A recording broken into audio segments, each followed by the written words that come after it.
Alors, si vous le permettez, je vais commencer par donner le micro à Martin Fayoulou, s'il veut s'exprimer à l'issue de ces débats, nous donner évidemment son sentiment et Ouais. peut-être s'il veut poser une question ou faire une déclaration.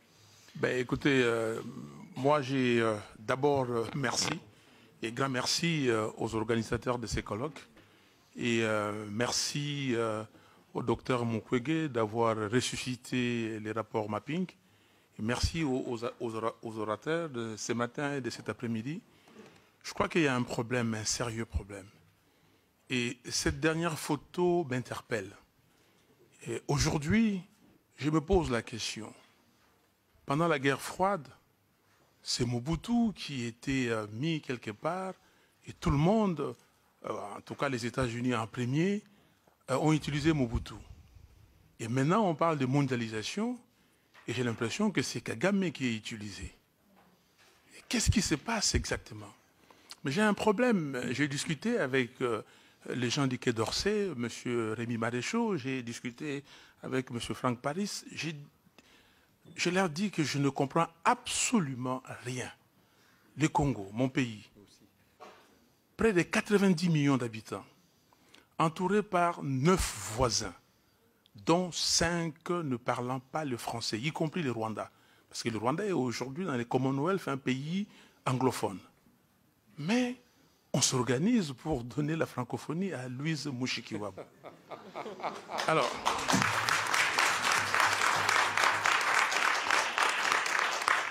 le Congo avec sa population, le Congo avec sa superficie, le Congo avec ses territoires, avec ses voisins. Je me pose la question, qu'est-ce qui se passe? J'ai animé une conférence à l'université de Harvard en avril de l'année dernière avec le président ghanéen. Et le président ghanéen a dit ceci, quelque chose qui m'a frappé, et j'ai dit, mais si les Français étaient là, ils pouvaient comprendre. Il est francophile. Il dit, vous savez, nous, on a utilisé le français aujourd'hui comme deuxième langue. Pourquoi? Parce que nos voisins presque tous parlent le français. Et c'est bien pour nous. Je me demande si la France avait une vision avec la francophonie, quel est le pays qu'on doit utiliser pour ça? Quel est le pays qui peut avoir l'influence? Mais je me pose la question, pourquoi Kagame? Aujourd'hui, on tue au Congo, à Béni. J'ai passé la fête des nativités à Béni avec les chants de Béni. À Béni et les environs de Béni, à Nituri, au Tanganyika, tout le Nord Kivu, le Sud Kivu, on tue. Je vous donne un chiffre. Aujourd'hui, dans l'armée congolaise, qu'on appelle les FRDC, les Forces armées de la République démocratique du Congo, il y a 300 officiers Tutsis. Je n'ai rien à voir, je n'ai pas de problème. Moi, j'ai grandi avec les Rwandais. J'ai joué avec eux, j'ai joué au tennis avec eux, j'étais dans des clubs d'amis avec eux. Et on est des frères et sœurs. J'ai dirigé à un moment donné la société mobile et je m'occupais des mobiles Rwanda-Burundi. Je connais bien les Burundi. Mais qu'est-ce qui se passe dans la force publique? C'est comme ça qu'on appelait l'armée congolaise avant l'indépendance. Il n'y avait pas un seul Tutsi. Dans l'ANC, l'armée nationale congolaise, après l'indépendance, il n'y avait pas un seul Tutsi. Dans les forces armées zaïroises, FAZ, il n'y en avait pas. Aujourd'hui, comment avoir 300 officiers, plus de 100 généraux, y compris les généraux qu'on vient de montrer ici? Qu'est-ce qui se passe réellement? Et là, vous constatez qu'il y a un chaos. Tout est dirigé par Kagame. Nous avons des élections. On fait les élections, et puis c'est M. Kagame qui doit décider de ce qui va se passer au Congo. Il se joue de tout le monde. Sous sa direction, l'Union africaine fait un communiqué qu'il y a des doutes sérieux. Je cite les communiqués de l'Union africaine. Il y a des doutes sérieux sur les résultats, sur la crédibilité des résultats. Nous demandons à la Cour constitutionnelle de ne pas publier les résultats définitifs. Nous envoyons une mission de haut niveau, composée de chefs d'État et de chefs de gouvernement, pour mettre toutes les parties prenantes ensemble et trouver une solution. Et puis, Kabila envoie des gens chez Kagame, il joue un coup, et il touche une boule, paf, et lui n'est pas là. Mais c'est les autres. Donc je dis, ce qui se passe aujourd'hui, c'est qu'on est en train de préparer un chaos au niveau de la région. On est en train de préparer un chaos qui va venir et la communauté internationale va dire qu'on n'a pas vu venir. Non. Regardez cette population avec la croissance qu'il y a. Rappelez-vous de ce qui s'est passé ici à Paris le vendredi 28 février, la semaine dernière, la semaine avant, pardon, à la gare de Lyon.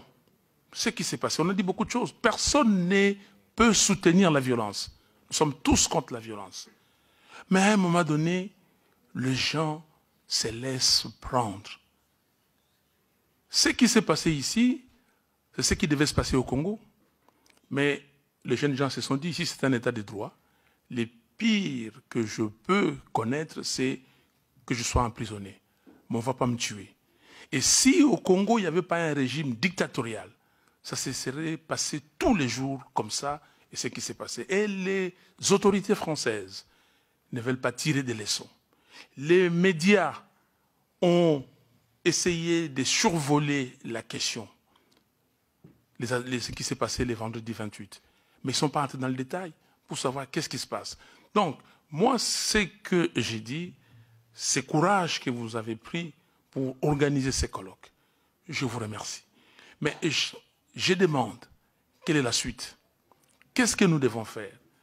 Le ministre des Affaires étrangères français, M. Jean-Yves Le Drian, a dit, oui, c'est Martin Fayulu qui a gagné l'élection présidentielle. Quelques jours après, il dit, ce qui s'est passé au Congo, c'est un compromis à l'africaine. Qu'est-ce qui se passe? Alors, pourquoi nous ne voulons pas prendre nos responsabilités? Moi, je dis ceci, si on ne prend pas ces responsabilités aujourd'hui, demain, vous allez mettre à feu et à sang toute la région des Grands Lacs. Et ce ne sera pas simplement la région des Grands Lacs. Kinshasa, c'est une ville qui a aujourd'hui 15 à 17 millions d'habitants. Le Congo-Brazzaville, dans son ensemble, a 5 millions. On ne pourra pas contenir tous ceux qui viendront de Kinshasa. L'Angola, 30 millions, et ça va déborder. La Zambie, ça va se déborder. Ces jeunes Congolais d'aujourd'hui ne sont pas comme nous. Ne sont pas comme nous. Nous, on a une sorte de retenue de nous-mêmes. Mais ces jeunes gens qui ont grandi ici, qui ont des difficultés ici, demain, ils voudront savoir qu'est-ce qui se passe dans le pays de mes parents. Et ils vont aller là-bas et vous allez causer des problèmes. Nous sommes des frères, sœurs, avec nos frères et sœurs rwandais, burundais, ougandais, tanzaniens, angolais et les autres. Ne nous mettez pas à porte-à-faux. S'il y a des gens qui veulent se faire de l'argent, mais qui trouvent le moyen de faire de l'argent, on peut le faire différemment et tout le monde pourra mieux gagner ou bien gagner, pas en prenant les ressources. Parce que tout le problème, c'est quoi? Ce sont les ressources du Congo. Mais pourquoi? Et Charles Onana le démontre bien dans son livre. Et j'ai fait, moi, et je trouve ça très grave. Je vais dans les FNAC pour chercher ces livres. Vous voyez que dans les FNAC, ce livre est caché. J'étais à la FNAC de Champs-Élysées. Je regarde dans tous les rayons. On me dit qu'il n'y a pas de livres. Et je vais, le monsieur ou la dame regarde dans son ordinateur et dit que non, je vois 2 ici. Je dis, madame, vous devez chercher. J'ai passé 2 heures, on m'a trouvé les livres. Mais en plus, elle a quand même trouvé un autre, 3. Donc, vraiment, aider les Congos, aider la région des Grands Lacs, aider le monde. Parce que ce qui se passe là-bas, vous aurez de l'immigration sans problème parce que des gens ne pourront pas rester dans cette région, ils viendront ici. Voilà ce que j'avais à dire. Ces complots contre la RDC, parce qu'il y a bien un complot. Il y a ces complots que moi j'appelle de la balkanisation et d'implosion du Congo. C'est très subtil. Vous regardez aujourd'hui, excusez-moi de prendre juste une minute. Le Rwanda va construire un aéroport international, un hub, qui va coûter 1,3 milliard de dollars. 1,3 milliard. Le Rwanda a 12-13 millions d'habitants. Nous avons déjà des hubs en Afrique, nous avons Nairobi, nous avons Addis Abeba et nous avons Lomé et l'Afrique du Sud, Johannesburg. Mais qu'est-ce qu'on va faire avec un hub? Le Rwanda a une raffinerie aujourd'hui de coltan, mais le Rwanda n'a pas de coltan dans son sol. Le Rwanda est en train de construire une raffinerie moderne d'or pour toute l'Afrique australe. Écoutez, soyons quand même sérieux. Soyons sérieux. J'ai amené ici, et je termine par là, ces documents que je considère très dangereux. L'accord cadre pour la paix, la sécurité et la coopération pour la République démocratique du Congo et la région. On a donné des engagements. Engagement pour la République démocratique du Congo. C'est là. Engagement pour la région et engagement pour la communauté internationale.